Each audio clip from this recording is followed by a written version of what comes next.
Good evening students. पहले ये check कर लें वीडियो ठीक है, आवाज़ आ रही है। कल ये इश्यू था, कुछ समझाने के बाद आपने ओके किया था कि सर ये प्रॉब्लम है, अब ठीक है। एक बार देख लें स्टूडेंट्स।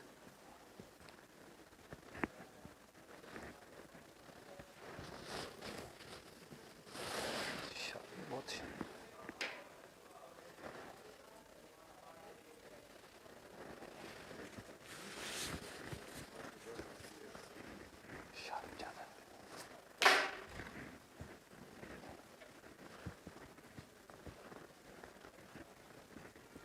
हाँ, जल्दी बताएंगे ज़रा। Get ready please. आवाज़ आ रही है? हमारे टेक्नीशियन साहब से रिक्वेस्ट करूंगा ज़रा कैमरा सामने देख लें, ठीक पोजीशन में है, चेक कर लें। That one.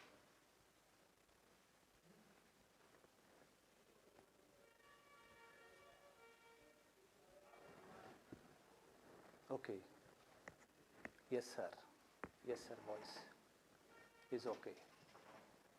Okay, thank you students. कल हम एक टॉपिक शुरू करके गए थे, वॉइस। वहाँ से हम स्टार्टिंग कर रहे हैं। कल 2 सेंटेंसेस मैंने लिखे थे, आपको पहचानने के लिए कहा था कि इनको पहचानिए। पहले तो ये ठीक लिखें या रॉन्ग लिखें, आपने पहचाना था। कुछ ने सही आंसर्स दिए, कुछ के आंसर्स रॉन्ग थे। एक बार फिर से 3-4 सेंटेंसेस यहाँ लिखे हुए हैं, आप पहले देख लें। ये सेंटेंसेस आपको पैसिव वॉइस में लग रहे हैं, आप पहचानते हैं। आपको लग रहे हैं ये एक्टिव वॉइस में है, आप पहचानते हैं। अगर ये एक्टिव वॉइस में है, ठीक लिखा है। अगर ये पैसिव वॉइस में है, ठीक लिखा है या गलत लिखा है, राइट है या रॉन्ग है। फर्स्ट सेंटेंसेस स्टार्ट कर रहे हैं हम। मैं आपको ये बताने वाला हूँ कि क्या आपको ये चीज़ चाहिए या नहीं चाहिए कि सर एक लेवल से टॉपिक स्टार्ट कर दो, क्योंकि बहुत सारे स्टूडेंट्स ये डिमांड कर रहे हैं कि सर आसान चीज़ मत बताइए, हमें आती है, आप सीधा एक लेवल से स्टार्ट कर दें। तो मैं चाहता था मैं लेवल से स्टार्ट कर दूं, लेकिन क्या ये चीज़ अगर आपको आती है, यहाँ तक का लेवल आपको आता है, तो मैं आगे बढ़ सकता हूँ। नहीं आता तो मुझे भी समझाने में दिक्कत रहेगी, मैं आंसर्स देता चला जाऊँगा और आपको समझ में नहीं आएगा ये क्या हो रहा है। इसके पीछे बताते तो है नहीं, रूल पहले बताया नहीं और साफ कह रहे हैं, सीधा कह रहे हैं कि आंसर ये है, आप इस तरह कर लीजिए। वो हो नहीं पाएगा। I was given a book by my teacher to be read. I was given a book by my teacher to be read. आपका आंसर मैं जानना चाहूँगा, ये राइट है, रॉन्ग है।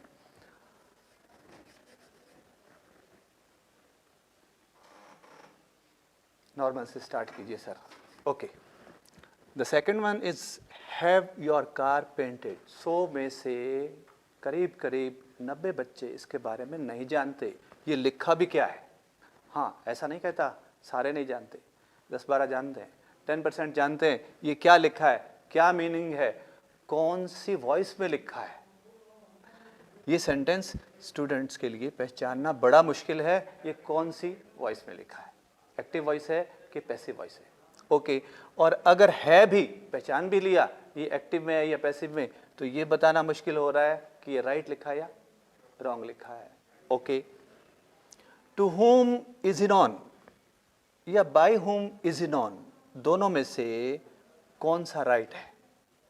तो हम सोचेंगे ज़रूर थोड़ी देर कि इसका सही मीनिंग क्या बन रहा है ना, इसके पीछे क्या रोल है, क्या नियम लग रहे हैं।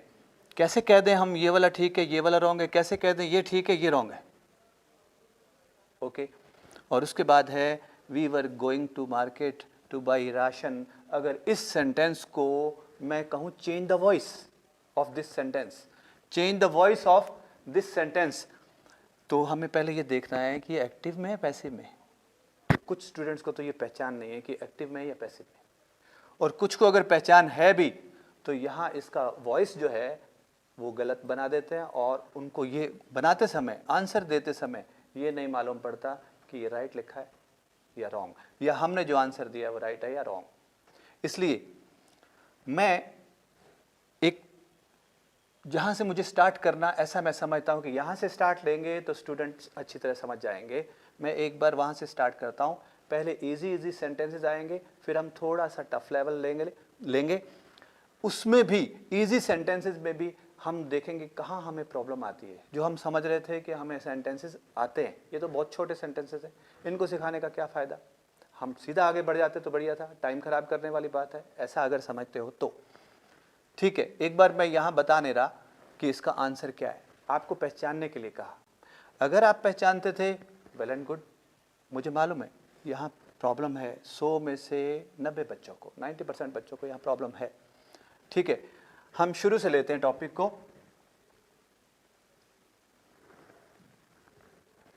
इस टॉपिक के पीछे ध्यान से सुनिएगा, पूरा टॉपिक किस तरह आप समझेंगे वो मुझे मालूम है। क्या मुझे पहले बताना है, क्या बाद में बताना है, मेरी कोशिश ये रहेगी कि एक भी पॉइंट बीच में से गायब ना हो और स्टूडेंट पूरा का पूरा टॉपिक सीख जाए।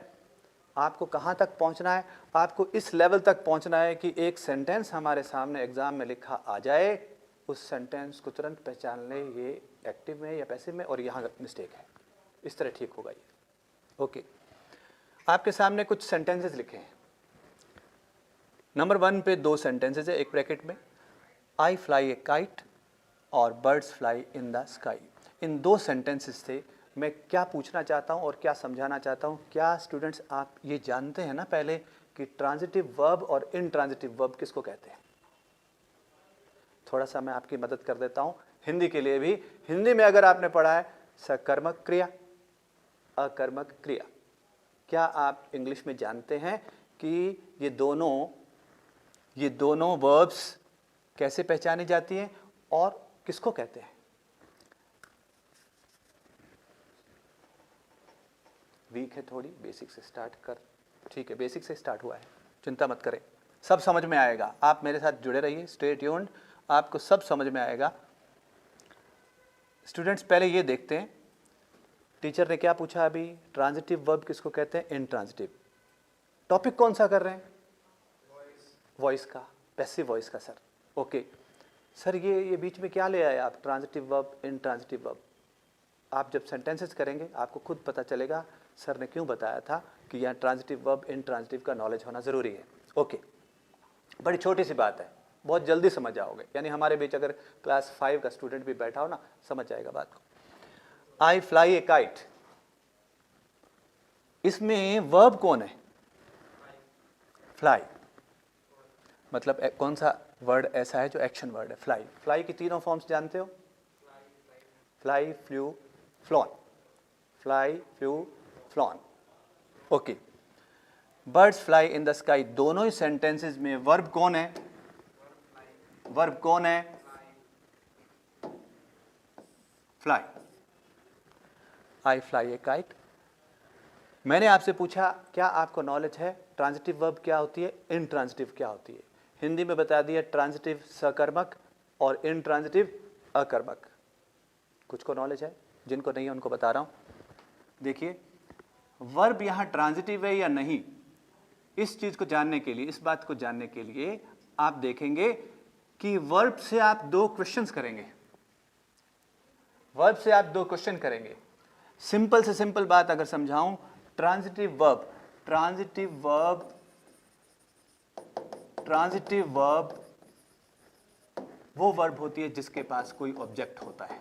सर ये ऑब्जेक्ट क्या होता है? ये तो स्कूल टाइम में पढ़ा तो था लेकिन पहचानते कम है, वो भी बताता हूं। ट्रांजिटिव वर्ब उसको कहते हैं जिसके पास कोई ऑब्जेक्ट होता है, और इनट्रांजिटिव वर्ब वो होती है जिसके पास ऑब्जेक्ट नहीं होता। ठीक है, एक बात हो गई।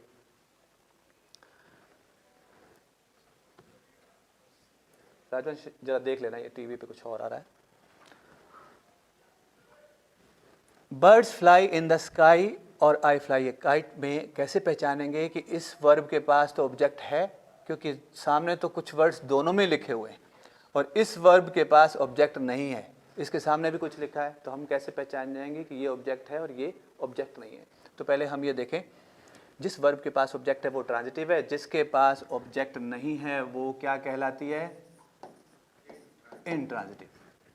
ट्रांजिटिव, इनट्रांजिटिव, सुनी भी पहली बार है, कोई बात नहीं। आप वर्ब से दो क्वेश्चंस करें। वो क्वेश्चन क्या होने चाहिए? एक तो होना चाहिए व्हाट और दूसरा होना चाहिए whom। आप जानते हैं व्हाट का मतलब क्या होता है? क्या। और whom का मतलब है किसे, किसको। whom मतलब किसे या किसको। ठीक है, दोनों का मीनिंग भी आता है आपको। अब देखिए वर्ब से हमने क्वेश्चन किया यहां आई फ्लाई। आई फ्लाई ए काइट की हिंदी आप जान चुके हैं, मैं एक पतंग उड़ाता हूं। आई fly what, I fly what. और जवाब आ रहा है, आगे आंसर क्या आ रहा है? ए काइट। तो जब व्हाट या whom दोनों में से किसी का भी आंसर सामने लिखा हो, वही आंसर ही ऑब्जेक्ट है। ऐसा मानिए आप एक बार, वो आंसर को ही हम ऑब्जेक्ट कह रहे हैं। और जिस वर्ब के पास ऑब्जेक्ट होता है वो ट्रांजिटिव के इनट्रांजिटिव? ट्रांजिटिव। ट्रांजिटिव मतलब जिसके पास ऑब्जेक्ट है। Okay, same sentence, same sentence में सेम वर्ब से बना सेंटेंस है। Birds fly in the sky, पक्षी कहां उड़ते हैं? आसमान में। बर्ड्स फ्लाई, हमें क्वेश्चन क्या कर रहा है, करना है? व्हाट। अगर व्हाट का आंसर वर्ब ने नहीं दिया, कोई बात नहीं, हम दूसरा क्वेश्चन कर लेंगे whom, किसको। इन दोनों का ही अगर आंसर वर्ब ने ना दिया, इसका मतलब वर्ब के पास क्या नहीं है? ऑब्जेक्ट नहीं है। और जिस वर्ब के पास ऑब्जेक्ट नहीं है उसे हम कहेंगे इंट्रांजिटिव। ओके, देखते हैं। Birds fly in the sky. Birds fly what, पक्षी उड़ते हैं। पक्षी क्या चीज उड़ते हैं? ये कैसा क्वेश्चन पूछ रहे हो? इसका तो कोई जवाब ही नहीं है। व्हाट में तो इसका जवाब नहीं आ सकता। बर्ड्स फ्लाई क्या चीज, बर्ड्स क्या उड़ते हैं, आंसर नहीं आ रहा। यानी पक्षी क्या चीज को उड़ते हैं, ऐसा कोई उत्तर नहीं आ रहा।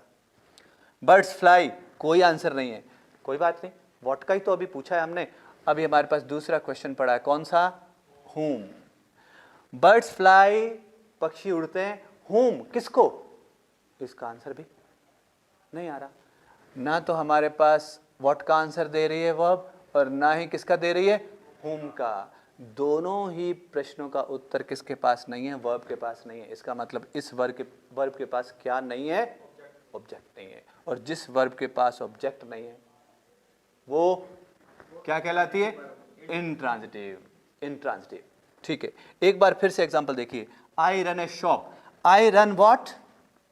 ए शॉप। व्हाट का आंसर आ रहा है या नहीं? आ रहा है। इसका मतलब वर्ब क्या है? ट्रांजिटिव किसको कहेंगे? जिसके पास ऑब्जेक्ट है। इट मीन्स अ शॉप जो है ना, ये इस सेंटेंस में वर्ब का ऑब्जेक्ट है। ओके, हॉर्सेस रन फास्ट, घोड़े तेज दौड़ते हैं। जरा देखें, हॉर्सेस रन, घोड़े दौड़ते हैं। हॉर्सेस रन व्हाट, क्या दौड़ते हैं? हॉर्सेस रन व्हाट, क्या दौड़ते हैं घोड़े? घोड़े क्या चीज दौड़ते हैं? इसका तो कोई आंसर नहीं आ रहा। हाँ, अगर आप पूछो कैसे दौड़ते हैं, इसका उत्तर बता सकते हैं, फास्ट दौड़ते हैं। हमें कैसे का आंसर नहीं चाहिए, हमें तो इन दोनों में से किसी भी एक प्रश्न का उत्तर मिल जाए। किन दोनों में से? व्हाट या whom में से। ठीक है, यहां रन जो वर्ब है उसके पास ऑब्जेक्ट नहीं है, क्योंकि ना तो वो व्हाट का जवाब दे पा रही है, ना ही whom का। हॉर्सेस रन व्हाट, आंसर नहीं है। हॉर्सेस रन whom, घोड़े दौड़ते हैं किसको, आंसर नहीं है। तो इसका मतलब यहां ये verb as an intransitive verb use हुई है, और इंट्रांजिटिव कहते हैं जिसके पास कोई ऑब्जेक्ट ना हो। मेरे ख्याल से आप ट्रांजिटिव इंट्रांजिटिव तो समझ गए, ट्रांजिटिव इंट्रांजिटिव समझ गए। ओके, क्यों बताया मैंने? सर टॉपिक तो आप कह रहे थे वॉइस समझाएंगे, आप तो बीच में ये क्या ले आए, ट्रांजिटिव इंट्रांजिटिव। ध्यान दीजिए, वॉइस के टॉपिक में 90%, 90 से भी ज़्यादा, 95% सेंटेंसेस सामने आपके आएंगे। कोई एक्टिव सेंटेंस पैसिव वॉइस में तभी बदला जा सकता है जब वर्ब के पास ऑब्जेक्ट हो, क्योंकि आपको मालूम है ना, subject plus verb plus object. और कुछ आपको अभी ध्यान भी है कि ऑब्जेक्ट को शुरू में ले आते हैं, सब्जेक्ट को बाद में करते हैं, बीच में वर्ब लगाते हैं, ऐसा कुछ स्ट्रक्चर्स आपको ध्यान है। अभी आने वाले हैं सेंटेंसेस मैं सारा ही बताऊंगा, लेकिन क्या आप समझ गए ट्रांजिटिव वर्ब और इंट्रांजिटिव किसको कहते हैं? देखिए कितनी आसान बात और निकल के आ रही है, छोटी सी।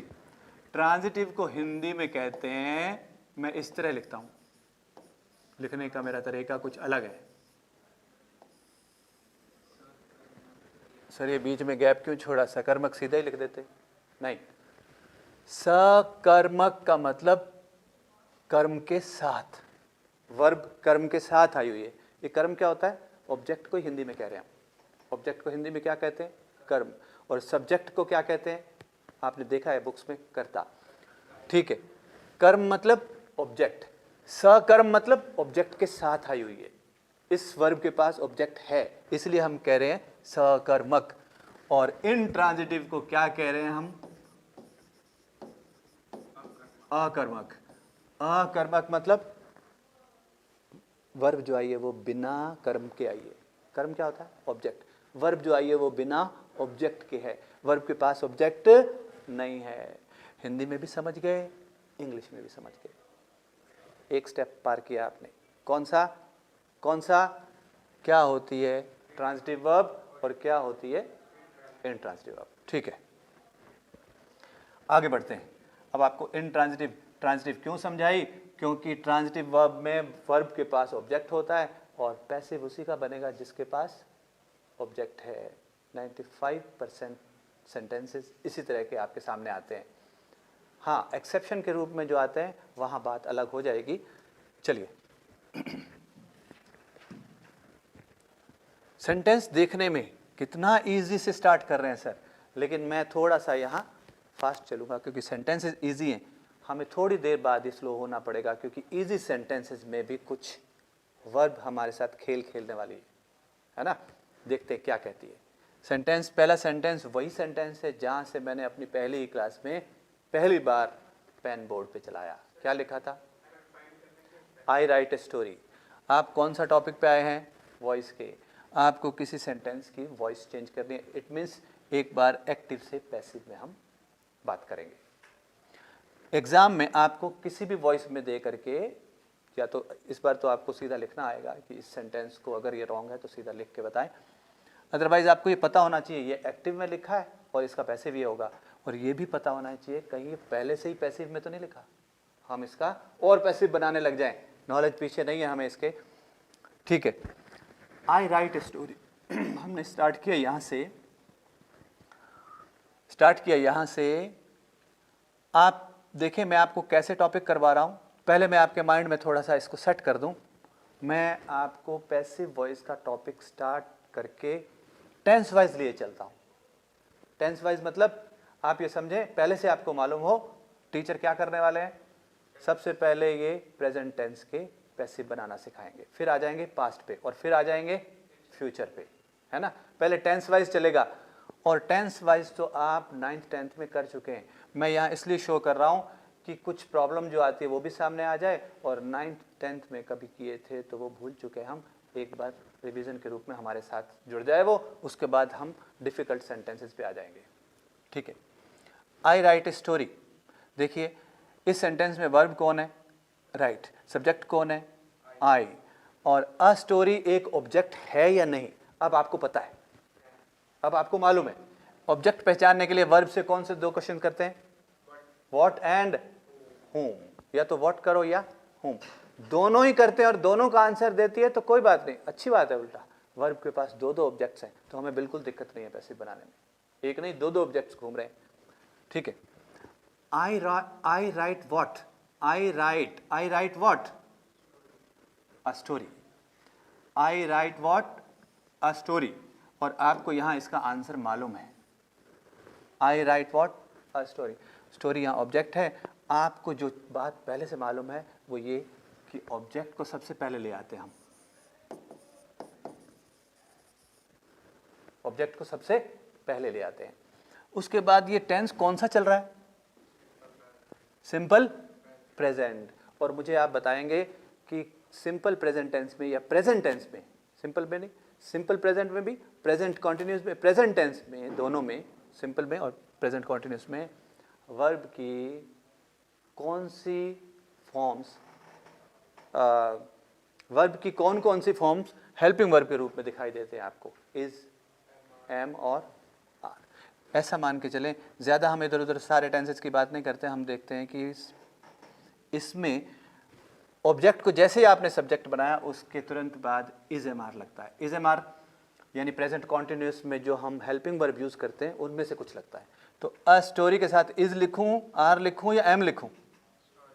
अ स्टोरी इज। और पैसिव बनाते समय वर्ब की हमेशा ही थर्ड फॉर्म आएगी।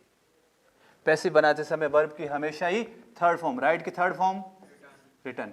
बेशक आपको आता था ये, लेकिन एक बार मैं अपने तरीके से सिखा के आपको आगे लिए चलता हूं ताकि आगे प्रॉब्लम ना आए। अ स्टोरी इज रिटन, और आपको मालूम है ये आदत भी बनी हुई है कि लास्ट में जब पैसिव खत्म होता है, हालांकि ये रटना ठीक नहीं है, आगे चल के दिक्कत आती है, कोई बात नहीं, लेकिन आपको मालूम है कि पैसिव जब खत्म होता है तो ज़्यादातर देखने में by him, by me, by you, by them, by us ऐसे ही मिलता है। ठीक है, ठीक है। A story is written by me. By यहाँ आई लिखा था तो उसका जो ऑब्जेक्टिव केस यहाँ मी। आपको भी पता है बाय आई नहीं होता, बाय मी होता है, आपको मालूम है। ठीक है। वी प्लक, प्लक मतलब तोड़ना। वी प्लक फ्लावर्स, कौन सा टेंस चल रहा है? ऊपर ही लिखा है तो टेंस पहचानने में अभी दिक्कत नहीं है, लिख रखा है। कौन सा टेंस है? Simple present. We pluck flowers, किसको सबसे पहले लाएं? फ्लावर्स। फ्लावर्स आर प्लक्ड लिखूं या इज लिखूं या एम लिखूं? Flowers are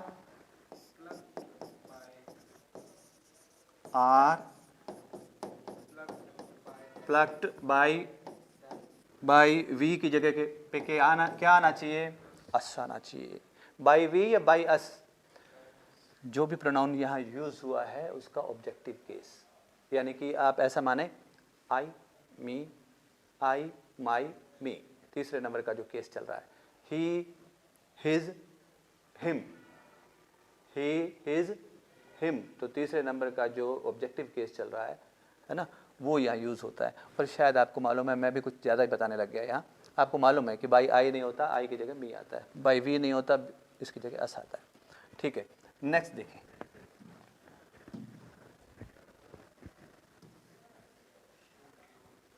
she cuts vegetables, simple present चल रहा है, टेंस बदला नहीं है अभी। Vegetables are cut by her, मैं थोड़ा सा तेजी पकड़ूंगा यहाँ क्योंकि आपने आंसर्स दिए हैं और आ रहा है। वेजिटेबल्स आर कट, कट की तीनों फॉर्म्स, कट कट कट। अब यहाँ क्या चीज़ की ज़रूरत पड़ रही है? वर्ब की फॉर्म गलत नहीं होनी चाहिए, आपको मैक्सिमम आनी चाहिए। वॉइस का टॉपिक तभी हो पाएगा। वॉइस के टॉपिक में आपने देखा है वर्ब्स ठीक से याद हों, वर्ब प्लेस करना आता हो, टेंस की इतनी तेजी से पहचान हो कि उस तरफ तो ध्यान ही नहीं जाए कि टेंस पहचानने में लग रहे हो, है ना। She cuts vegetables, vegetables are cut by her. I hang a picture on the wall, easy sentence में अब यहाँ चक्कर पड़ना शुरू हो सकता है कुछ स्टूडेंट्स के लिए। आई hang a picture on the wall, इसमें ऑब्जेक्ट कौन है? ऑन द वॉल या पिक्चर? आई हैंग मैंने लटकाई, टांगी। I hang what? A picture. It means यहाँ ये ऑब्जेक्ट है, ऑब्जेक्ट को पहले ले आए, ऑब्जेक्ट को आप पहले ले आए। अ पिक्चर इज एम या आर, क्योंकि टेंस बदला नहीं है, सिंपल प्रेजेंट चल रहा है, तो इज एम आर में से कुछ लगना चाहिए। ठीक है, अ पिक्चर इज, क्या लगाऊं इसकी? हैंग्ड लगाऊं, हंग लगाऊं, तो वर्ब की फॉर्म आपको याद होनी चाहिए। मैं आपको बता दूं, इस तरह की वर्ब्स को एक बार पढ़ें। ये परेशान करने वाली जो वर्ब्स होती हैं ज़्यादा नहीं है, ये 20-25 से ज़्यादा नहीं निकलेंगी। आप सोचो कि इंग्लिश में इतनी हज़ारों वर्ब्स हैं तो उनमें पता नहीं कितनी हमें पढ़नी पड़ेंगी। इस तरह की वर्ब्स जिनके दो मीनिंग्स निकलते हो, 2 या 3 मीनिंग्स निकलते हो, वो आपको परेशान करेंगी। छोटा सा सेंटेंस भी पैसिवाइज करना होगा ना, वहाँ दिक्कत आएगी। हैंग के 2 मीनिंग्स होते हैं, एक पिक्चर या पंखा या तस्वीर दीवार पे, छत पे लगाना, टांगना, और दूसरा होता है फांसी देना। दूसरा मीनिंग होता है फांसी देना। तो आई hang a picture on the wall, मैंने तस्वीर को दीवार पे फांसी दे दी या लटकाया, तो दोनों में से मीनिंग आप जानते हैं, है ना। जब बात लटकाने की, टांगने की हो रही हो तो स्टूडेंट्स हैंग हंग हंग। अब मुझे वर्ब्स भी बताने में रुकना पड़ रहा है, अदरवाइज मैं और तेज चलता थोड़ा सा। चलो, क्योंकि ये सेंटेंसेस यहाँ देर करने वाले हैं नहीं। अगर बात फांसी देने की हो रही हो तो फिर क्या होना चाहिए? ईडी लग जाएगा। Hanged, hanged. बताइए क्या लिखूं? अ पिक्चर इज, क्या आना चाहिए? Hung on the wall by me. A picture is hung आएगा। चलिए आगे। Does he eat rice? Does he eat rice meaning simple present में ही पढ़ा है, क्योंकि डू डज लिखे तो सिंपल प्रेजेंट टेंस है, आपको पहचानना है। यहाँ मैं बार बार नहीं आ रहा आप कि इस तरह लिखा है तो ये सिंपल प्रेजेंट हुआ, इस तरह लिखा है तो ये, अब आपका काम हो गया ना। अब हम पहुँच गए कहाँ तक? पैसिव तक। Does he eat rice? Sir ये क्वेश्चन में कैसे किया करते हैं? जब आप इसको करने लगे तो थोड़ा सा परेशानी आई कि क्या लिखूं, शुरू में डू लिखूं, डज लिखूं, कैसे बनेगा ये? देखिए आंसर सही दे रहे हैं। Shalu Rani is rice eaten by him, सही आंसर दिया है। जिन स्टूडेंट्स को नहीं पता तो देखें इसको पहले कैसे बनाएं। डज ही ईट राइस, ये एक क्वेश्चन फॉर्म में लिखा जरूर है, लेकिन है ये सिंपल प्रेजेंट टेंस ही, लिखा क्वेश्चन फॉर्म में है। तो इजी कैसे कर लें? पहले प्रैक्टिस करने से पहले इजी कर लें इसको, फिर उसके बाद प्रैक्टिस करेंगे, आपको आ जाएगा। कैसे? Does he eat rice, sir ये तो हमारे लिए मुश्किल है। वो कैसे बनाएं कि सर ये अगर सिंपल प्रेजेंट में पहले की तरह लिखा होता ना तो हम कर देते। तो आप सोचिए पहले की तरह लिखा होता तो कैसे लिखा होता? पहले की तरह लिखा होता तो यहाँ लिखा होता ही ईट्स राइस। पहले की तरह लिखा होता तो कैसे लिखा होता? ही। इसको तो कर देते सर, इसका आप क्या बनाते? Rice is eaten by him बना देते। आंसर तो आपने दे दिया, बना दिया, तो उसने किया क्या है? उसने सिर्फ क्वेश्चन फॉर्म में तो पूछा है तो सिंपल प्रेजेंट टेंस ही पूछा आपसे, क्वेश्चन फॉर्म में। बस वो समझ नहीं आ रही थी कि किधर से स्टार्ट करें, कैसे करें। आपको अगर ऐसा लगे ये क्वेश्चन फॉर्म में पूछा है तो आप एक बार उस तरीके से बना लें। अगर ये सिंपली लिखा होता इस तरह तो हम कर देते, ही ईट्स राइस लिखा होता तो हम कर देते, rice is eaten by him. तो आप इस आंसर तो आपने दे दिया, अब क्वेश्चन फॉर्म में आना इसका बाकी है।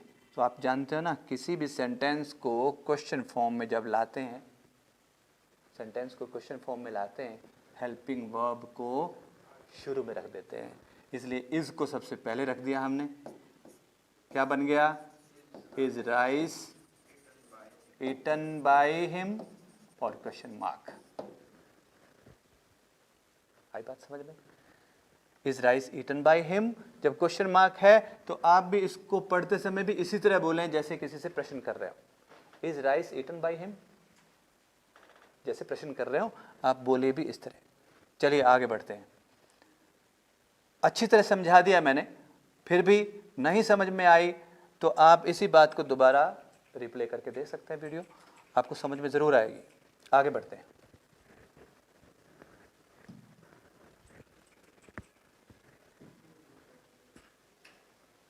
वैसा ही sentence, do we play cricket? Sir ये तो फिर आपने वैसे ही दे दिया। ओके कोई बात नहीं, अब आप कर सकते हैं। क्वेश्चन फॉर्म में लिखा है, सर अगर ये क्वेश्चन फॉर्म में ना होता हम कर देते। अगर पहले की तरह लिखा होता, जैसे शुरू में आपने 3-4 सेंटेंसेस सिखाए, तो आप बताइए कैसे लिखा होता तो कर देते आप। किस तरह लिखा होता? अगर ये लिखा होता, ये डू वी प्ले लिखा है तो ये सिंपल प्रेजेंट टेंस ही चल रहा है। सिंपल प्रेजेंट टेंस को हम कैसे लिखते हैं? वर्ब के कौन से फॉर्म से लिखते हैं? फर्स्ट फॉर्म से। वी प्ले क्रिकेट लिखा होता तो हम कर देते, वी प्ले क्रिकेट लिखा होता हम कर देते। तो आप क्या आंसर देते? Cricket is played bye us, ये उत्तर दे देते आप। आंसर आपने दे दिया, करना क्या है? हेल्पिंग वर्ब को सिर्फ ला करके सामने कर दो क्वेश्चन। क्रिकेट वन थिंग है या प्लूरल है ना? अब क्रिकेट के हिसाब से वर्ब लगेगी, वी के हिसाब से नहीं, क्रिकेट के अनुसार, क्योंकि इस टाइम जो सेंटेंस लिखा जा रहा है ना उसमें क्रिकेट को सब्जेक्ट बनाया गया है। पहले ये ऑब्जेक्ट था, उसी को यहाँ ला करके सब्जेक्ट बनाया गया है। तो वी के साथ की वर्ब नहीं लगेगी। अब क्रिकेट से बात शुरू है। इस टाइम सेंटेंस का सब्जेक्ट कौन है? क्रिकेट। तो साथ में इज, एम या आर क्रिकेट के हिसाब से लग रहे हैं, वी के हिसाब से नहीं। अब सब्जेक्ट क्रिकेट है। ओके, चलिए। Ajit does not help me. जब आपका आंसर आ गया, मैं यहाँ आगे पूरा कर दूं पहले इसको। जब आपका आंसर आ गया cricket is played by us, तो आपको हेल्पिंग वर्ब आगे लानी है। Is cricket played by us? Question mark. Is cricket played by us? Question mark. पहले जैसा, ठीक है। Ajit does not help me. Ajit मेरी हेल्प नहीं करता। ये क्वेश्चन तो नहीं है, सेंटेंस जरूर नेगेटिव है। क्वेश्चन तो नहीं है ना।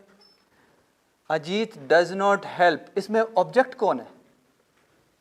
मी। अच्छा, मैं कहूं कि ऑब्जेक्ट इसमें है ही नहीं, तो आप कैसे बताओगे कि मी ही है? ऑब्जेक्ट कैसे पहचानते हैं? वर्ब से दो क्वेश्चन करते हैं, व्हाट और होम। ऑब्जेक्ट ऐसे पहचानते हैं। तो आपने Ajit does not help, what का आंसर तो नहीं आगे, लेकिन होम का है।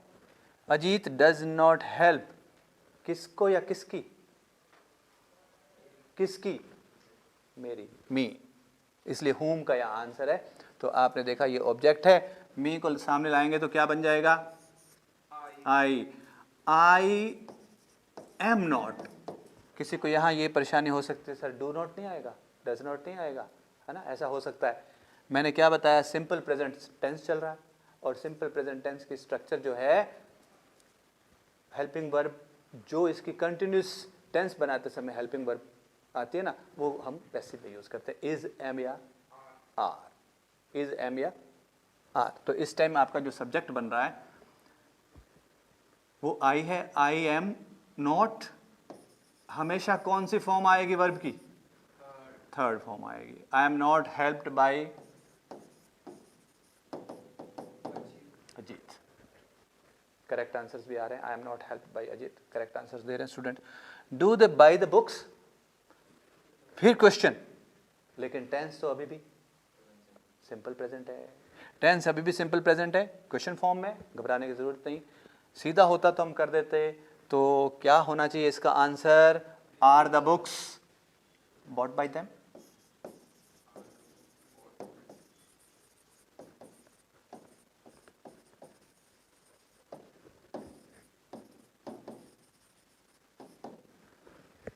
ठीक है, यहां तक तो मैंने लिखा।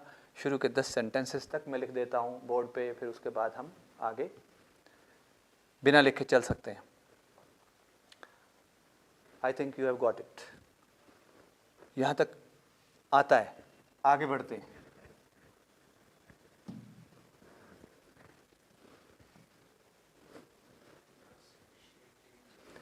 Does she teach the children, क्या वो बच्चों को पढ़ाती है?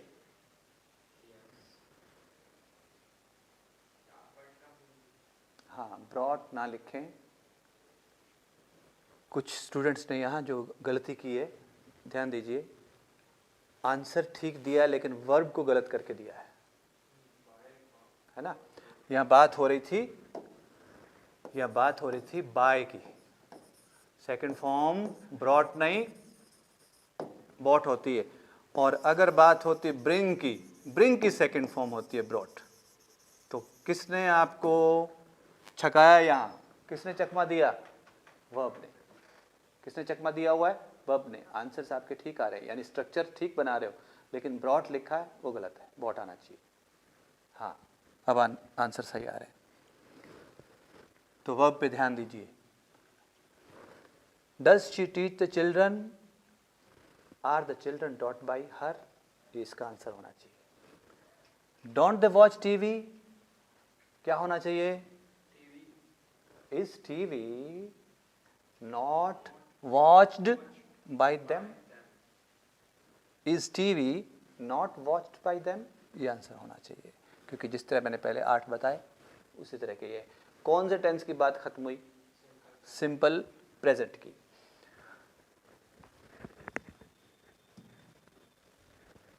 चलिए आगे, किसकी बारी आ गई? जब सबसे पहले प्रेजेंट टेंसेस का पैसिव सिखाया जा रहा है। सबसे पहले सिंपल प्रेजेंट टेंस निकल चुका है, अब बारी किसकी है? प्रेजेंट कॉन्टिन्यूस की। कुछ नहीं करना, बिल्कुल मेहनत नहीं है आगे। आई एम प्लेइंग चेस आपको आता है इसलिए मैं जल्दी निकाल रहा हूँ। आई एम प्लेइंग चेस, क्या कर रहे हैं आप? आई एम प्लेइंग चेस, मैं चेस खेल रहा हूँ।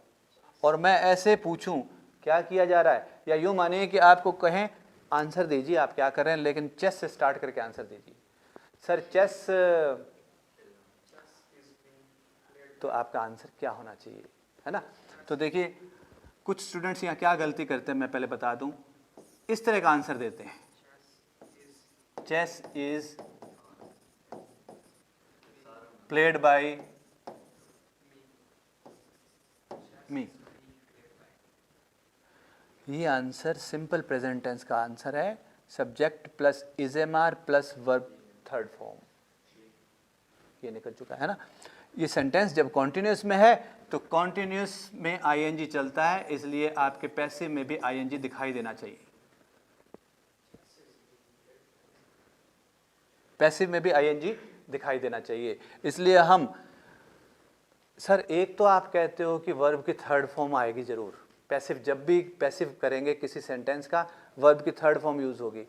ऊपर से आप कहते हैं कि आईएनजी भी जरूर आएगा, क्योंकि अगर सेंटेंस आईएनजी वाला है, कंटिन्यूस है, तो पैसिव में आंसर भी आईएनजी से बनेगा। तो थर्ड फॉर्म के साथ आईएनजी तो नहीं लग सकता। प्लेड का प्लेडिंग कर दें, आईएनजी लगा दें, नहीं हो सकता ना। इसलिए आईएनजी लगाने के लिए हम किसका सहारा ले रहे हैं?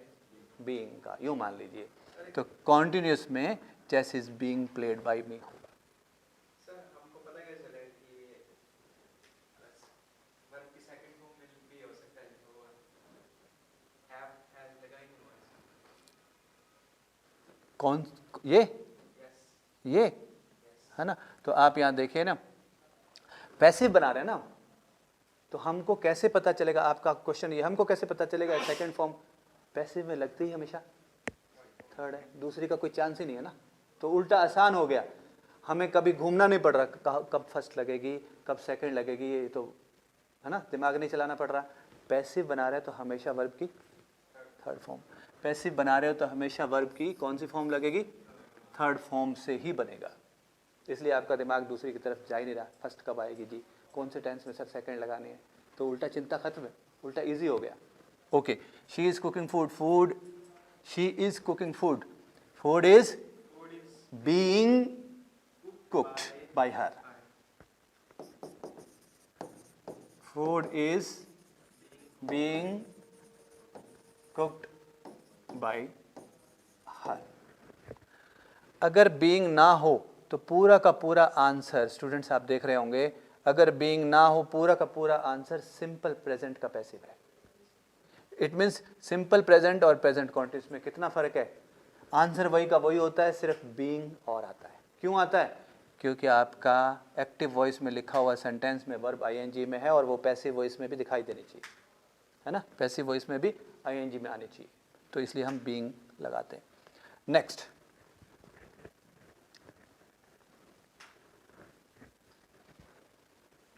बनाए,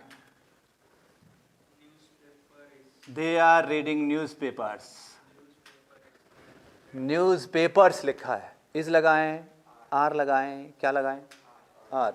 न्यूज़पेपर्स आर, कंटिन्यूस टेंस है, being, newspapers are being, third form लगाइए, रीडिंग मत कीजिए, थर्ड फॉर्म बोलिए। Newspapers are being, third form बोलिए, रीड रेड, है ना, स्पेलिंग वही होती है बोलने में, रीड रेड। ओके, तो newspapers are being read by them. She is taking tea. Tea is being taken by her. We are singing songs. Songs are being sung by us. Sung. Sing, sang, sung.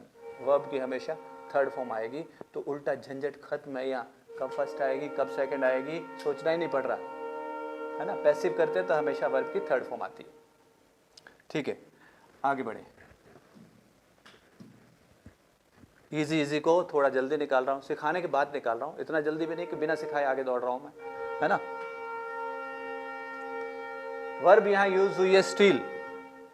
Steel की तीनों forms, steal, stole, stolen, steal, stole, stolen. Okay, things are being stolen by him, same बना, ठीक है।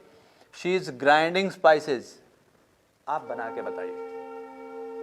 अब मैं यहाँ 15 seconds रुकूंगा, आप बना के बताइए इसका क्या आंसर होना चाहिए। स्टार्ट तो स्पाइसेस से होगा, सब जानते हैं। अब कौन सी चीज ऐसी है जो हमें तंग कर गई? कौन सी चीज तंग कर गई? वर्ब तंग कर रही है। तो बात वहीं आ गई। टेंस पहचानने के लिए भी वर्ब की जरूरत थी तीनों फॉर्म्स की, अब पैसिव में और ज्यादा पड़ रही है ना। शी इज ग्राइंडिंग, पीसना, घर पे मिक्सर ग्राइंडर होता है ना, तो ग्राइंड पीसना होता है, ठीक है। She is grinding spices, spices are being, structure मालूम है लेकिन क्या करें, ग्राइंड करें, ग्राइंड, ग्राउंड, ग्राउंड, यानी जो मैदान वाली स्पेलिंग है ग्राउंड, वही स्पेलिंग ग्राइंड की सेकंड फॉर्म यहाँ यूज होगी। Spices are being ground. The farmers are growing seeds, तो कुछ नहीं, स्ट्रक्चर वही थी, सिर्फ आपको वर्ब तंग कर रही थी, मैंने बता दी। The farmers are growing seeds, grow की तीनों फॉर्म्स, ग्रो, सेकंड फॉर्म बताएंगे, second form, third form, yes, seeds are being grown by the farmers, seeds are being grown by the farmers। एक ही तर्ज पे थे, एक ही स्ट्रक्चर पे थे, हमने जल्दी कर दिए क्योंकि दो समझाए, उसके बाद हमने थोड़ा तेजी पकड़ ली। चलिए आगे,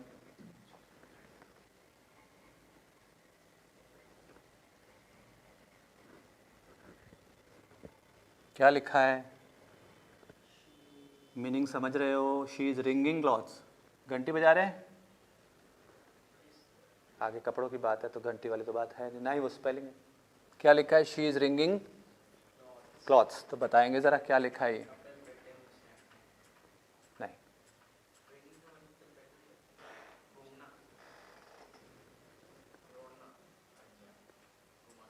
धोने के बाद निचोड़ना, रिंग निचोड़ने को कहते हैं। बात समझ में आई? नई वर्ब सामने आ गई, नई वर्ब आ गई तो अब बाकी दो फॉर्म अब अंदाजे लग सकते हैं। अगर रिंग घंटी बजाने वाला रिंग होता, रिंग रैंग रंग, तो फिर हम अंदाजा क्या मारेंगे यहाँ? रिंग, WRANG और WRUNG, लेकिन यहाँ हम रॉन्ग हैं, तो वर्ब की फॉर्म नहीं आती। इसलिए अब देखिए आप, इसका हमें मालूम है स्टार्ट कहाँ से होगा, ये भी मालूम है वर्ब की थर्ड फॉर्म आएगी, ये भी मालूम है लास्ट में बाई हर होगा, है ना, लेकिन ये नहीं मालूम कि वर्ब की अगर थर्ड फॉर्म आएगी तो होती क्या है ना। इसलिए छोटी सी बात को हम गलत करके आएंगे। क्लॉथ्स आर बीइंग, WRUNG, रंग, सेकंड भी और थर्ड भी सेम होती है, रिंग रंग रंग, रैंग नहीं होता है, ओके, रिंग रंग। आप ये आपको वर्ब याद करने, तो वर्ब तक मैं इतनी देर रुकूंगा नहीं, क्योंकि वर्ब का मैंने आपको बोला हुआ है, वर्ब याद है तो आगे चल रही आपकी बात चल रही है, अदरवाइज मुश्किल है। They are inviting all the friends, all the friends are being invited by them, no problem. आगे बढ़ो। कौन से टेंस की बात खत्म हो गई और कौन सा टेंस आ गया? स्टूडेंट्स, टेंस वाइज हम बहुत जल्दी कर रहे हैं। सबसे पहले सिंपल प्रेजेंट टेंस, उसके बाद प्रेजेंट कॉन्टिन्यूस, और अब आगे टर्न किसकी? Present perfect tense. अब यहाँ से एक चीज़ और साथ में नोटिस कीजिएगा, जब आप आंसर, जब इसका पैसिव बनाएंगे, आंसर जो आएगा उसमें वर्ब किस तरीके से आते हैं, मैं यहाँ कुछ बताना चाहूँगा आपको। He has killed the snake, he has killed the snake, आपको बेशक इसका पैसिव आता है, क्या होना चाहिए? द स्नेक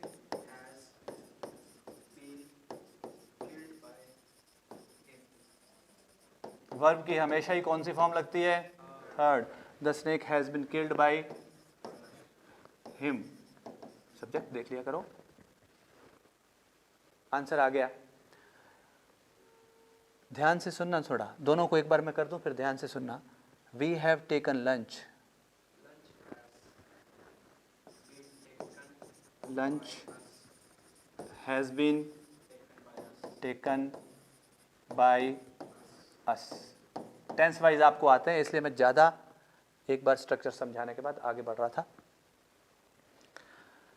स्टूडेंट्स, बात यह है कि एक बार आप ऐसा देखें कि पैसिव तो हमने बना दिए, आते हैं हमें, लेकिन जो वर्ब यूज़ की जा रही है हैज़ बीन किल्ड, आती भी थर्ड फॉर्म है, आंसर भी ठीक है। क्या वर्ब से आप इस टाइम टेंस पहचान रहे हैं?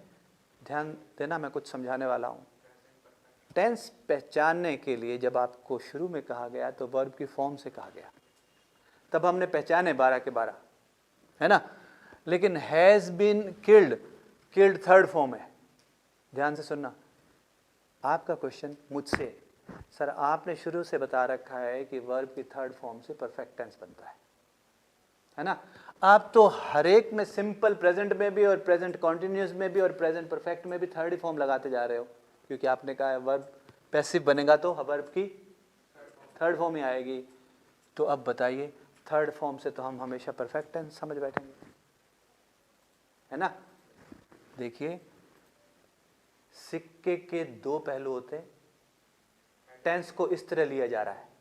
एक पहलू पहले दिन समझाया, वर्ब से समझ रहे थे, दूसरा पहलू उसका पैसिव वॉइस है, उसकी वर्ब को भी अब आपको साथ में लाना है टेंस को समझने के लिए, है ना। टेंस आप समझ रहे हैं क्योंकि इसका एक्टिव फॉर्म तो समझ रहे हैं, एक्टिव फॉर्म में गड़बड़ नहीं है। कौन सी फॉर्म है? Third form. थर्ड फॉर्म है तो ये कौन सा टेंस निकलेगा? परफेक्ट। एक्टिव फॉर्म में गड़बड़ नहीं है। पैसिव में भी तो थर्ड लिखा है, तो थर्ड फॉर्म से यहाँ तो चलो परफेक्ट है, परफेक्ट समझ लेंगे हम। सर पहले भी कंटिन्यूस भी गया, उसमें भी थर्ड लगा दिया आपने, तो हम उसको भी परफेक्ट समझ बैठेंगे। ऐसा नहीं कीजिए। 12 के 12 टेंस की एक्टिव शक्ल देखी थी पहले आपने टेंस पहचानते समय, सिक्के का एक पहलू दिखाया गया था आपको। आज ये दूसरा शुरू हो गया, वॉइस। तो अब हम क्या करेंगे, वॉइस की वर्ब को थोड़ा नोटिस करते जाएंगे कि हैज़ बिन किल्ड है तो इट मीन्स ये कौन से टेंस का पैसिव है। कुछ कुछ स्टूडेंट्स को मालूम भी है, ऐसा नहीं है कि बिल्कुल खाली है, नहीं, कुछ कुछ मालूम भी है। अगर ये एक्टिव में लिखा होता तो वर्ब की थर्ड फॉर्म हैज़ के साथ काम कर रही है, और पैसिव में लिखा है तो बीच में कौन आ रहा है? बीन भी आ रहा है। तो हैज़ बीन किल्ड इसका पैसिव है और हैज़ किल्ड एक्टिव चल रहा है। Okay, we have taken lunch, we have taken lunch, lunch has been taken. Have taken से तो एक्टिव में तो समझ रहे थे ये परफेक्ट टेंस है, लेकिन हैज़ बीन टेकन जब आया, ये कौन सा टेंस है? वर्ब की थर्ड फॉर्म है, परफेक्ट टेंस है, ठीक है। लेकिन वर्ब की थर्ड फॉर्म तो अभी कंटिन्यूस टेंस में भी होकर निकली है, पैसिव में तो थर्ड ही आनी है। तो क्या पैसिव के सारे टेंसेस परफेक्ट टेंस होते हैं? नहीं, उनकी वर्ब की शक्ल एक बार देखिए। आप किसी एक सेंटेंस लिखे हुए में मिस्टेक तभी निकाल पाएंगे जब आपको वर्ब से पहचान होगी कि इस टाइम ये एक्टिव है या इस टाइम पैसिव है। एक तो ये, और एक चीज़ लास्ट में जाके जुड़ेगी, बहुत आसान बना देंगे उसको। जब आप ये सारा सीख जाएंगे, बहुत आसान बनने वाला है, आप कहेंगे हाँ अब यहाँ किसी भी सेंटेंस में दिक्कत नहीं आ रही। तो आप चलते चले मेरे साथ, चलिए आगे।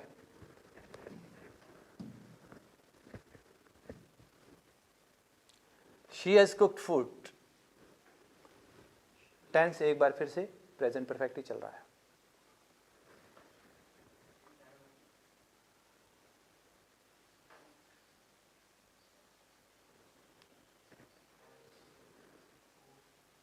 अजीब से आंसर्स भी आ रहे हैं, अभी उसका आंसर आपको मिलेगा। क्या होना चाहिए?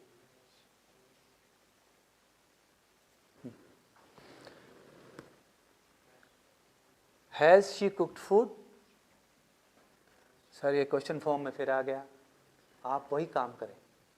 सर ये क्वेश्चन फॉर्म में ना होता तो हम कर देते, जैसे पहले 2-3 सेंटेंसेस निकले ना, उस तरह होता तो हम कर देते। तो स्टूडेंट्स कैसे कर देते आप इसको? अगर सर ये ऐसे लिखा होता ना,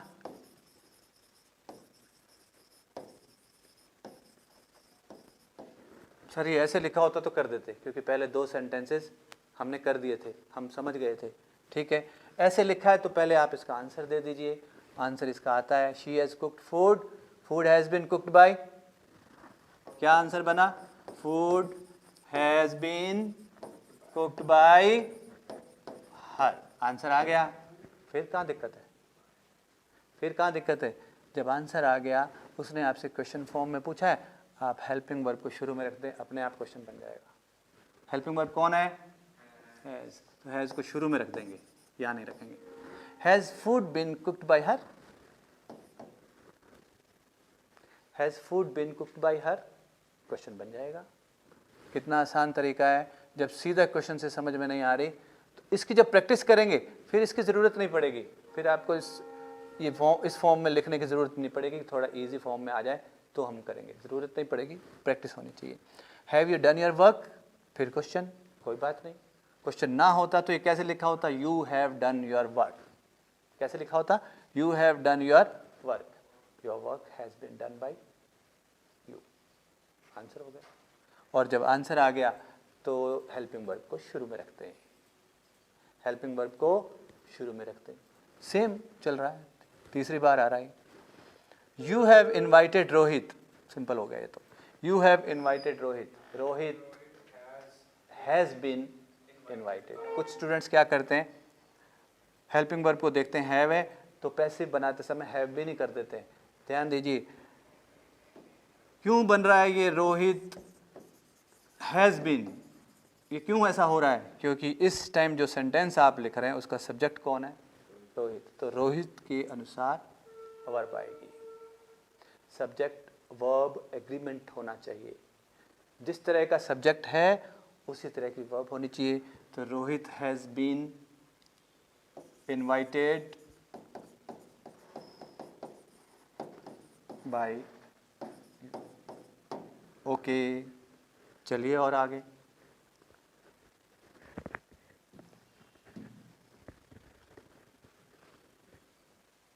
चलिए और आगे। She has sent some important messages, object कौन है? ऑब्जेक्ट पूछा है, वर्ब नहीं। ऑब्जेक्ट कौन है? शी हैज़ सेंट, वर्ब कौन है? सेंट। सेंट से पूछा तेरा ऑब्जेक्ट कौन है, हमें पता नहीं चल रहा, बताना जरा।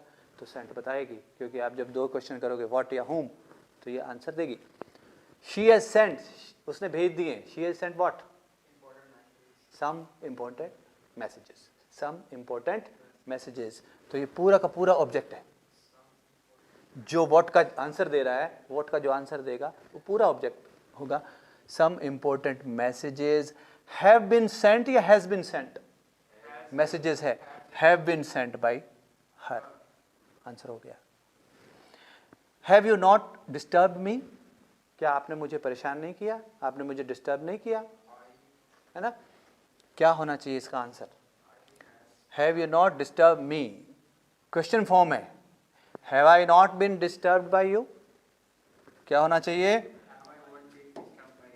Have I not been disturbed by you.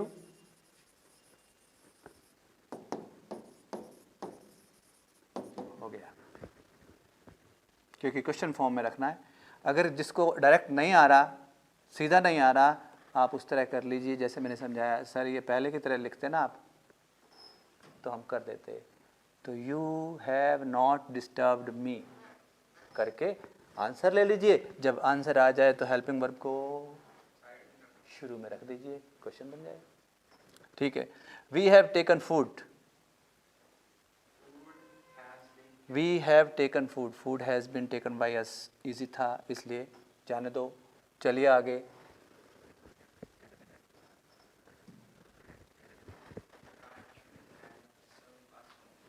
Raju has संग ए सॉन्ग, ऑब्जेक्ट कौन है? A song, a song has been sung by Raju. और they have won the match has been won by them. The match has बोला, यहाँ have लिखा है तो आपको मालूम है द मैच जैसे ही आएगा सब्जेक्ट बन के द मैच आगे आना चाहिए हैज़, क्योंकि सिंगुलर है, सिंगुलर के साथ हैज़ में से हैज़ आता है। ये पहले समझाई गई बात है। ओके, बढ़े आगे।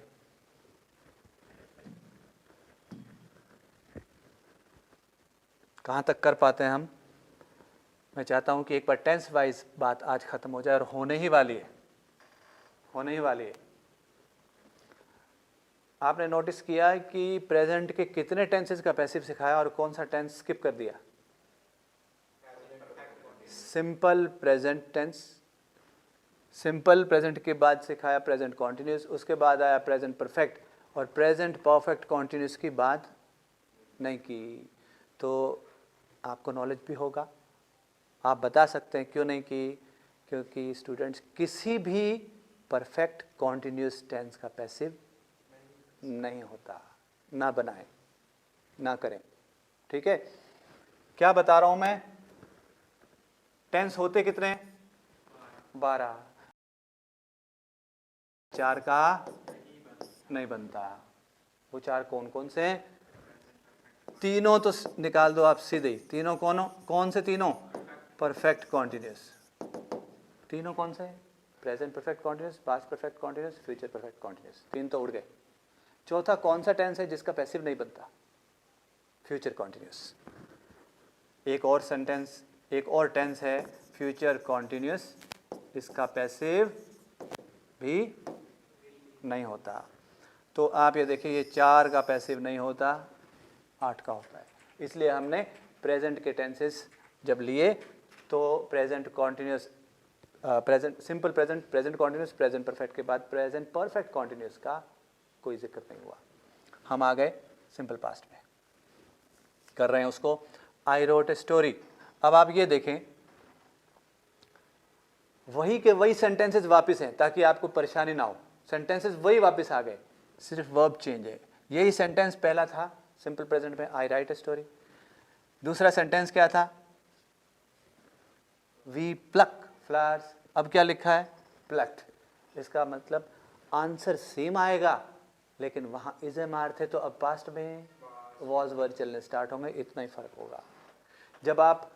जब आपको टेंस सिखाए उसमें भी ऐसा ही था कि टेंस 12 में से 4 सीख लो, उसके बाद पास्ट भी सीख जाएंगे, फ्यूचर भी। ऐसा ही हुआ था। पैसिव वॉइस में भी सेम बात हो रही है। जब प्रेजेंट के सीख जाते हैं, आगे फिर हेल्प मिलनी शुरू हो जाती है, नयापन नहीं होता, मुश्किल नहीं आती।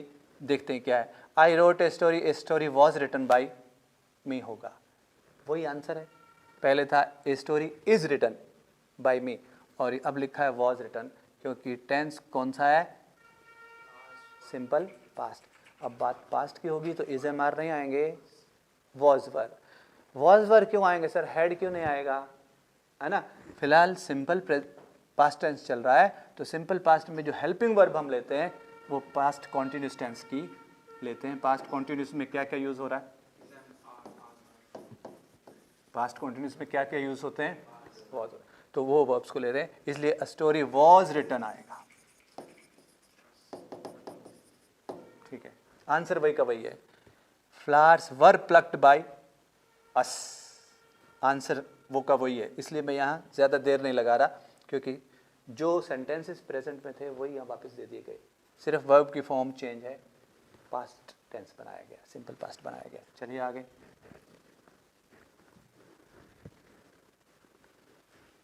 देखें ज़रा, she cut vegetables. She cut लिखा है, कट्स नहीं लिखा। शी के साथ अगर ये सिंपल प्रेजेंट टेंस होता तो क्या लिखा होता? कट्स। कट लिखा है तो इसमें इट मीन्स वर्ब की डायरेक्ट सेकंड फॉर्म चल रही है, सिंपल पास्ट है। वेजिटेबल्स वर कट बाय हर हो जाएगा, आर कट की जगह वर कट। आंसर वही का वही है। I hung a picture on the wall. A picture was hung या इज हंग, है ना? I hung a picture, a picture was hung या is hung? Was hung. A picture was hung on the wall by me. Did she eat rice?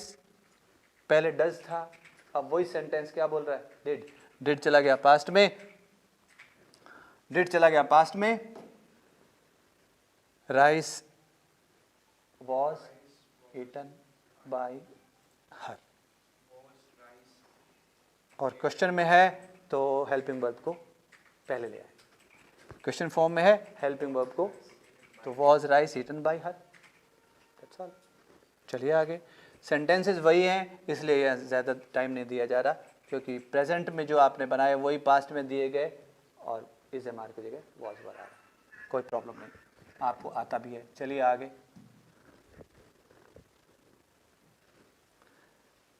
Did we play cricket, क्या हमने cricket खेला? क्या होना चाहिए? Was cricket played by us? Sachin did not help me, I was not helped bye Sachin. Helped, I was not helped bye, verb की हमेशा third form आनी है। इसके लिए चिंता छोड़ दीजिए कि अब टेंस चेंज हो गया तो और कोई आनी स्टार्ट हो जाएगी ना, ठीक है। तो टेंस वाइज हम जल्दी ख़त्म करने वाले हैं, शायद 5 मिनट और बने रहिए। Did they buy the books, were the books, आपने पहले ब्रॉट कहा था, अब आपको ध्यान होगा, were the books bought by them, answer वही का वही, इस बार वॉज वर लगा है क्योंकि सिंपल पास्ट है। चलिए आगे।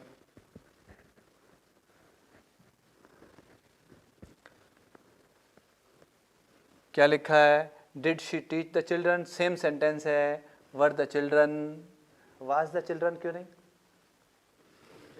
चिल्ड्रन प्लूरल है, चाइल्ड का प्लूरल है, इसलिए were the children taught by her. Did they not watch TV, was TV not watched by them, पहले था इज टीवी नॉट वॉच्ड, अब है वॉज टीवी क्योंकि क्वेश्चन है। नेक्स्ट,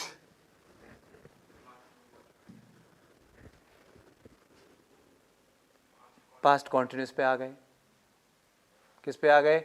पास्ट कॉन्टिन्यूस पे आ गए। I was playing chess, chess was being played, तो सेम सेंटेंस है, पहले इज एम आर था, अब बात पास्ट की हो रही है तो वॉज वर आना स्टार्ट हुआ।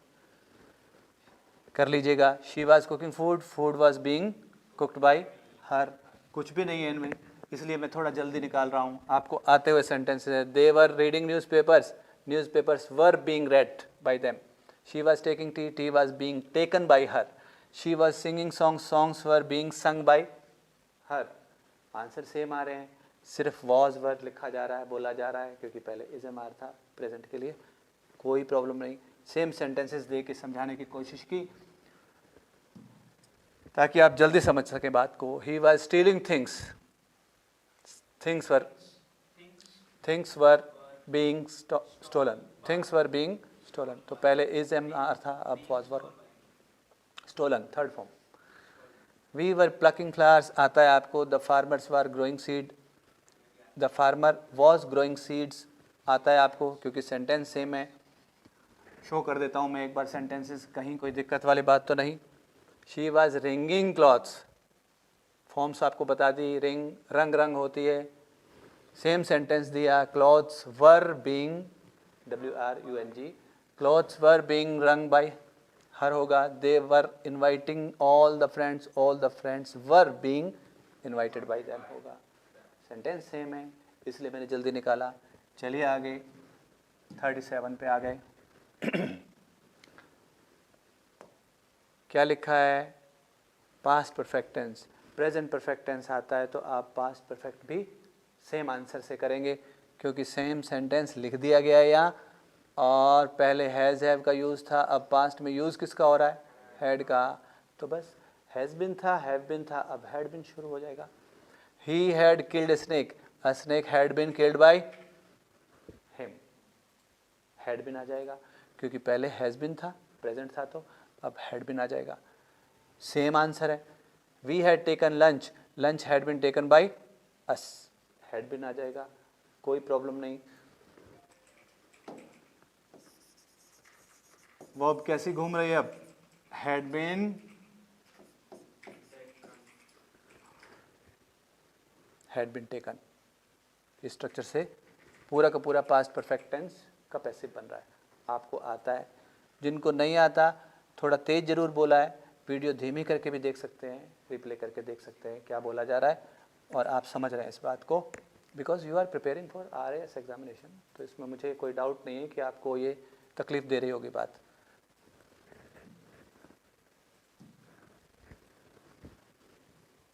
Had you done your work, क्या करेंगे इसका? Had you done your work, had your work, क्योंकि आना तो बीन है ना, हैड बीन आना है। Had your work been done by you, question है। और जिसको क्वेश्चन फॉर्म में नहीं आता सीधा क्या करें, जैसा बताया, पहले इसको you had done your work कर ले, क्वेश्चन से हटा दें। आंसर जब आए तो हेल्पिंग वर्ब को नंबर 1 पे रख दें तो भी बन जाएगा। इसलिए had your work been done by you, he will take tea, किस पे आ गए हम? सिंपल फ्यूचर पे। यहाँ आपने देखा कि क्यों मैंने सिर्फ 3 ही सेंटेंसेस लिए हैं पास्ट परफेक्ट के, पास्ट परफेक्ट के 3 ही सेंटेंसेस हुए हैं, क्योंकि सेम ही तो चल रहे हैं, इसलिए ज़्यादा टाइम यहाँ नहीं लगाया। हम आ गए फ्यूचर पे। फ्यूचर में कितने टेंसेस का पैसिव बनाना है?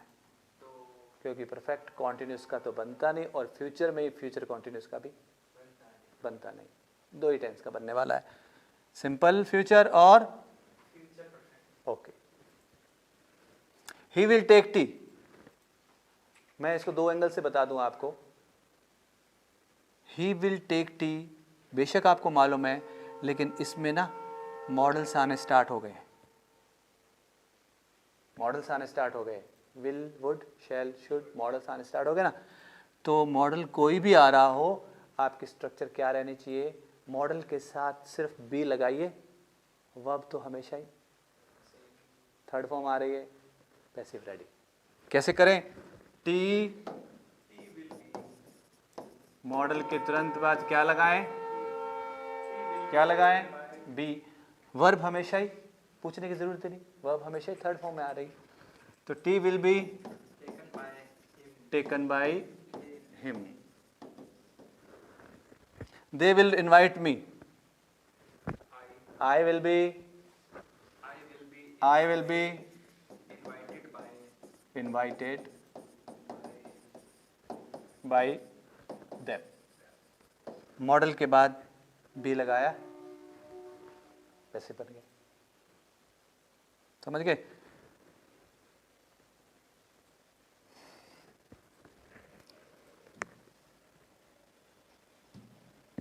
चलिए, we shall send some messages, we shall send some messages, same sentence आ रहा है। some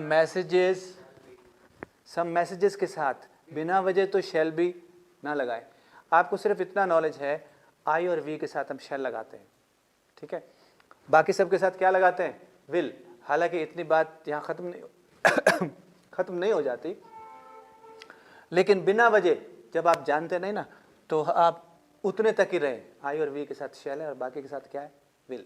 ये जब हम मॉडल्स का टॉपिक कर रहे होंगे ना, तो आपको समझाएंगे कि क्या दोनों में फ़र्क है, क्योंकि लंबी चौड़ी बात होगी बीच में, ठीक है? Some messages will be third form बोलिए। Some messages will be sent, verb की थर्ड फॉर्म बोलिए। Some messages will be sent by us. करिए next. We shall have washed clothes, कौन सा टेंस है ये? Future perfect. फ्यूचर कंटिन्यूस की बात तो हो नहीं पाएगी, परफेक्ट कंटिन्यूस की भी नहीं हो पाएगी, इसलिए सीधे अब किस पे आ गए? फ्यूचर परफेक्ट पे। We shall have washed clothes. ध्यान रखिए यहाँ अकेला मॉडल नहीं है, उसके बाद विल हैव या शैल हैव भी है, और हैव के बाद क्या लगता है, ये हम परफेक्ट टेंस में देख चुके हैं। हैव बीन, हैज बीन से पैसिव बनते हैं, तो यहाँ बीन कैसे होगा? We shall have washed clothes, clothes will have, shall have है ये, विल हैव बीन, क्योंकि हैव के बाद, हैज के बाद तो पैसिव में बीन आता है ना, इसलिए we shall, the clothes will have been washed, verb हमेशा थर्ड फॉर्म में रहेगी, बाय अस। इनको थोड़ा सा आपको प्रैक्टिस जरूर करनी है, बुक्स में दिया हुआ है, कोई प्रॉब्लम नहीं है। अभी तक कहाँ तक हम पहुँचे? एक ही सेंटेंस रह गया है, एक ही सेंटेंस रह गया है। क्या किया है हमने, मैं बताता हूँ। They will have drawn pictures, वो पिक्चर्स ड्रॉ कर चुके होंगे फ्यूचर में, ठीक है? They will have drawn pictures, pictures will have been, आप ऐसा मान लें, ऐसा मान लें, विल हैव बीन। मैं एक आसान तरीका इसको और बताता हूँ, किसी को ना यहाँ समझ में आया हो। एक बार विल शैल सेंटेंस से हटा के देख लें, देखो कितना आसान बता रहा हूँ। एक बार जो सेंटेंस दिया है उसमें से ऐसा मानो विल शैल है ही नहीं, तो फिर क्या लिखा है, we have washed clothes. Student से कौन सा टेंस बचा हुआ फिर अगर शैल हटा दें? प्रेजेंट परफेक्ट का बना के ही तो गए हो थोड़ी देर पहले, आता है आपको। आप प्रेजेंट परफेक्ट का पैसिव बनाने के बाद विल शैल लगा दो तो आपको समझ में आ जाएगा ये कैसा किया गया है। ये देखिए, अगर ये विल ना लगाऊं तो क्या लिखा है, clothes have been washed by us, ये किसी प्रेजेंट परफेक्ट टेंस का पैसिव बना हुआ है। हमने विल बाद में लगा दिया तो वो फ्यूचर परफेक्ट का हो गया।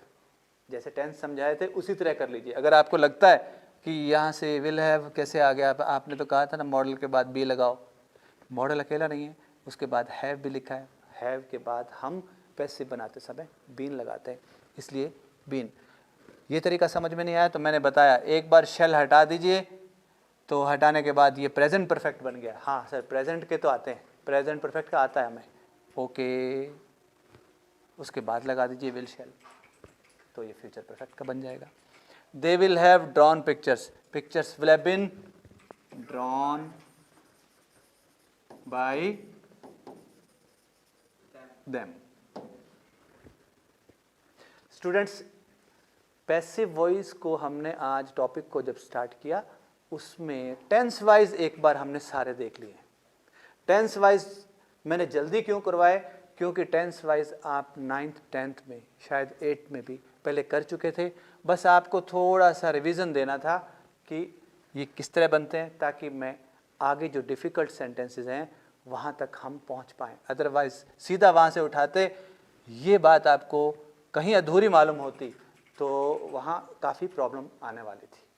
तो यहाँ हमने देख लिया कि वर्ब की फॉर्म भी छोटे से सेंटेंस में हमें परेशान कर जाती है। तो एक तो वर्ब फॉर्म्स आनी चाहिए, और टेंस वाइज जब बनाना आ गया तो इट मीन्स आगे आने वाले डिफ़िकल्ट सेंटेंसेस में टेंस वाइज की तो प्रॉब्लम नहीं होगी, कुछ और चीज़ आएगी तो उसको हम देख लेंगे, टीचर समझाएंगे, मैं समझाऊंगा आपको। मैं प्रॉमिस करता हूँ कोई भी सेक्शन ऐसा नहीं रहेगा। अब हम WH से स्टार्ट होने वाला सेंटेंस कर रहे हैं, अब हम मॉडल आने वाला सेंटेंस कर रहे हैं, अब हम ये वाला कर रहे हैं सेक्शन। कोई भी सेक्शन ऐसा नहीं होगा कि सर इसमें तो बिल्कुल समझ में नहीं आई, आप तो कह रहे थे समझ आएगी, कोई भी ऐसा नहीं रहेगा। Stay tuned. मैं थोड़ा देख लूँ आपने लास्ट में क्या आंसर्स दिए हैं।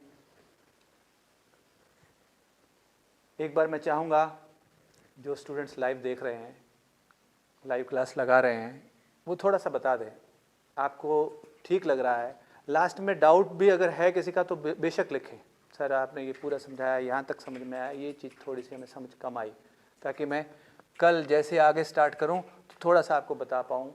यहाँ स्टूडेंट्स को प्रॉब्लम थी, थोड़ा सा यहाँ बता के निकलूँ।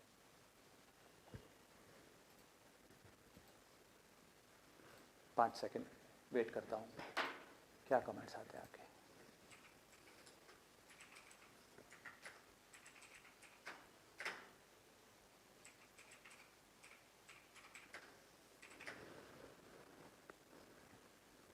All right sir,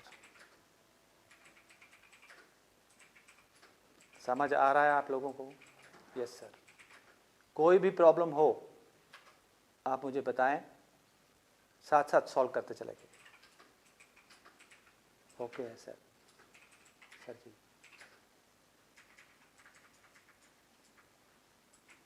okay, thank you, good night.